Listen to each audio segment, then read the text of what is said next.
اعوذ باللہ من الشیطان الرجیم بسم اللہ الرحمن الرحیم۔ امام ضیاء العابدین علیہ السلام، امام سید سجاد علیہ السلام ارشاد فرماتے ہیں، قربانی کا حق یہ ہے کہ تم اس کے ذریعے اپنے پروردگار کی جانب اپنے ارادے کو خالص کرو اور اس کی رحمت و قبولیت کے لیے ہی اسے انجام دو۔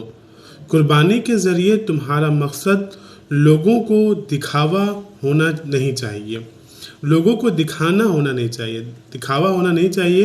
اگر اس بات کا خیال کر کے یہ عمل انجام دو گے تو خود کو زحمت و کلفت میں نہیں ڈالو گے۔ قربانی کا مقصد رضائے الہی، قربتاً اللہ، اللہ کی رضا، اللہ کی رحمت و قبولیت کے لیے قربانی کرنا مقصد ہونا چاہیے، نہ یہ کہ لوگوں میں اپنے آپ کو دکھانا، اپنے سٹیٹس کو دکھانا، اپنے مقام کو دکھانا، شو آف کرنا، ریاکاری کرنا، یہ مقصد نہیں ہونا چاہیے۔ اگر تم ایسا کرو گے تو خود کو زحمت میں ڈالو گے، مشقت اٹھاؤ گے، تمہارا عمل تصنع سے محفوظ رہے گا۔ اگر تم اس سے پرہیز کرو گے کہ تم ریاکاری دکھاوے کے لیے نہیں کرو گے تو تم اپنے آپ کو مشکل میں نہیں ڈالو گے، تمہارا عمل جو ہے وہ تصنع دکھاوے سے محفوظ رہے گا اور اس عمل میں تمہارا مقصود خدا بند عالم ہے، تو اس عمل میں تمہارا مقصد ہوگا رضائے الہی۔ اور جان لو کہ خدا بند عالم کی بارگاہ میں آسانی سے باریاب ہوا جا سکتا ہے۔ اللہ کی بارگاہ میں حاضر ہونا، اللہ تک پہنچنا یہ آسان ہے۔ اللہ تبارک و تعالیٰ تمہیں زحمت و مشقت میں نہیں ڈالنا چاہتا ہے، جیسا کہ خدا نے اپنے بندوں کی آسانی چاہیے، انہیں زحمت و مشقت میں مبتلا کرنا نہیں چاہے۔ ان کا امتحان لینا مقصد نہیں ہے، ان کو مشکل میں، مشقت میں یا ان کو تکلیف میں ڈالنا مقصد نہیں ہے۔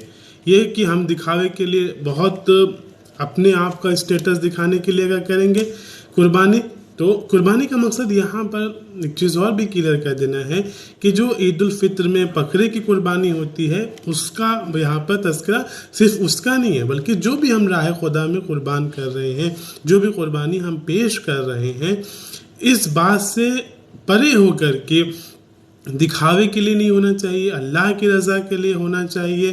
بہتر ہو، بیسٹ ہو، اچھا ہو، بہت بہتر ہو، لیکن ایک چیز یہ چیز سے ہونا چاہیے کہ صرف اور صرف رضائے خدا بندی کے لیے ہونا چاہیے، اس میں دکھاوا، اس میں شو آف نہیں ہونا چاہیے۔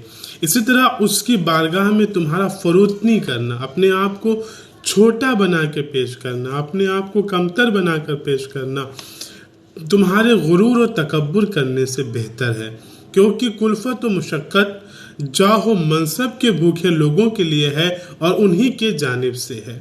یعنی جو لوگ جاہ و منصب کے، جو لوگ پاور کے بھوکے ہیں، ان کے لیے یہ چیزیں ہیں، آپ کے لیے نہیں ہے۔ اللہ تبارک و تعالیٰ آپ کو مشکل میں ڈالنا نہیں چاہتا ہے، لیکن فروتنی اور درویش منشی میں نہ کسی طرح کی رحمت ہے۔ یعنی درویش لائف، سمپل لائف جینے میں کوئی بھی اپنے آپ کو کمتر و ذلیل، یعنی اپنے اللہ کے بارگاہ میں اپنے آپ کو کم بنا کے پیش کرنے میں، اور درویش منشی یعنی سمپل لائف جینے میں کوئی زحمت نہیں ہے اور نہ کوئی خرچ ہے، اس لیے کہ فطرت و سرشت کے مطابق ہے، یعنی یہ نیچرل ہے، فزیکل ہے، اس میں کوئی آپ کو تکلیف نہیں ہے، کوئی اس میں زحمت نہیں ہے، اور مخلوق کی طبیعت میں موجود ہے، خدا کے علاوہ کوئی طاقت اور قوت نہیں ہے۔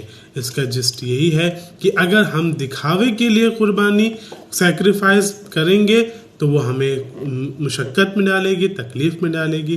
اگر ہم راہ خدا میں اللہ تبارک و تعالیٰ کے لیے، اللہ کی رضا کے لیے قربانی کریں گے تو وہ ہمارے منصب کو، ہمارے مقام کو بھی بلند کرے گا اور وہ قربانی قابل قبول بھی ہوگی۔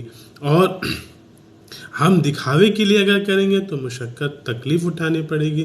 سمپل سادی زندگی اگر ہم جیتے ہیں تو وہ نیچرل ہے اور اس میں کسی طرح کی کوئی زحمت نہیں ہے۔ شکریہ، والسلام۔